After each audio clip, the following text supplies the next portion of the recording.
नमस्कार दोस्तों, मैं मृत्युंजय आपका स्वागत करता हूं हमारे इस चैनल सटीक परामर्श में।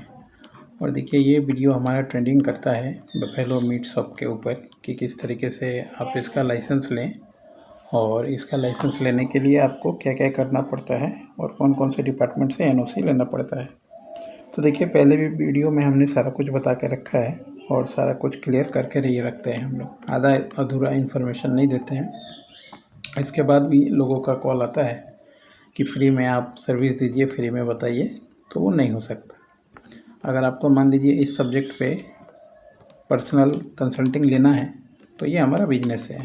तो बिजनेस में फ्री चीज़ें नहीं होती हैं और आप भी फ्री मांग के हमें अपने आप को ये ना साबित करें कि आप बिजनेस करने आए हैं, क्योंकि आप जब बिजनेस करने आए हैं तो पैसा या इन्वेस्टमेंट भी इसका एक पार्ट है। ऐसा नहीं है कि आप खाली पॉकेट मंडरा रहे हैं और बिजनेस कर लेंगे।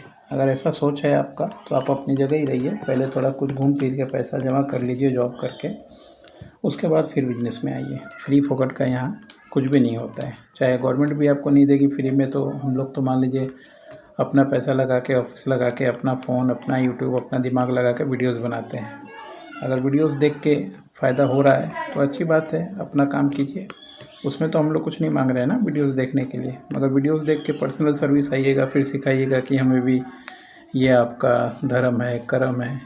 तो अपना भी घर चलाना, संसार चलाना, ऑफिस चलाना, ये भी हमारा धर्म है।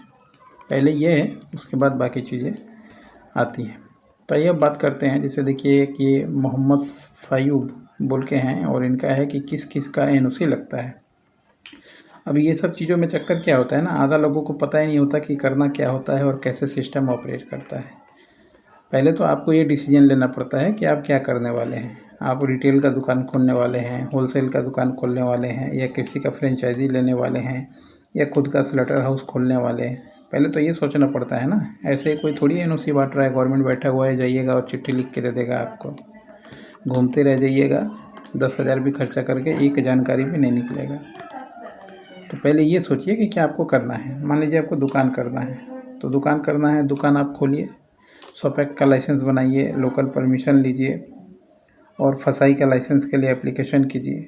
अब इसमें अगर आप सोचेंगे कि खुद ही के घर के पिछवाड़े कोने में जगह बचा हुआ है, वहीं पे मैं स्लटरिंग करके और फिर ला के बेचूँ, तो जेल जाने के सिवाय और कोई रास्ता नहीं है, घर सील होने के सिवाय कोई रास्ता नहीं है। आपने लाइसेंस लिया, दुकान बनाया सामान बेचने का, तो सामान तो कहीं ना कहीं से आपको ख़रीदना पड़ेगा ना। इसके लिए होता है कंसल्टेंसी कि आप दुकान ले लिए, ठीक है। अब इसके बाद का पार्ट है कि आपका एरिया में कौन सा स्लटरिंग हाउस है, उससे कांटेक्ट कीजिए। वो देखिए क्या क्या कंडीशन पे दे रहा है भी कि नहीं दे रहा है। या ऑनलाइन देखिए, बहुत सारा सामान ऑनलाइन भी पैकेट वाला मिलता है। पैकेट वाला अपने दुकान पे लाइए, ख़रीदिए, रखिए, बेचिए, कोई नहीं आपको बोलेगा।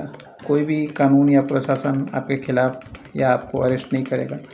मगर आप दुकान का लाइसेंस लेके और स्लटरिंग हाउस का काम करें, घर के पिछवाड़े में काट के भैंसा और ला के सामने बेचें, तो फिर कोई भी एक छोटा सा कंप्लेन कर देगा तो जेल जाने के सिवाय और कोई रास्ता नहीं है। अब गवर्नमेंट सख्त है, कभी भी लपेटे में ले लेगी। एक बार लपेटे में आ गए तो बार बार जाना आपका हैबिट हो जाएगा। इसलिए सतर्क रहें, सुरक्षित रहें और संभल के काम करें। 1500 रुपये में अगर आपका जान जाता है, पसीना छूटता है कंसल्टिंग में, तो फिर धंधा क्या कीजिएगा और दुकान क्या खोलिएगा, काम क्या कीजिएगा। किसी के पास नौकरी कीजिए, पैसा कमाइए और सुखी रहिए।